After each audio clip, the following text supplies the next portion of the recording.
এটা হাৰ্শ ৰিয়েলিটি কম, কঠোৰ বাস্তৱতা বা সত্য, খুব ইণ্টাৰেষ্টিং। জন্মৰ পৰা মৃত্যুলৈ আমি লাহে লাহে মৰি গৈ থাকোঁ। যাক আমি জীৱন বুলি কওঁ, সেয়া আচলতে মৃত্যুৰ এক প্ৰক্ৰিয়াহে। এটা উদাহৰণ দিম, মন দি শুনিব।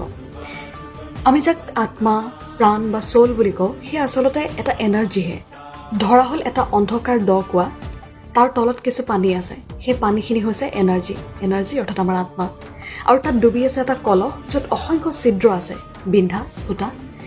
সেই কলহটো যেতিয়া ওপৰলৈ উঠাই অনা হয় অন্ধকাৰৰ মাজৰ পৰা, অৰ্থাৎ পোহৰ অৰ্থাৎ আমাৰ পৃথিৱীখন, তেতিয়া সেই কলহটো পানীৰে পৰিপূৰ্ণ হৈ ওপৰলৈ আহে।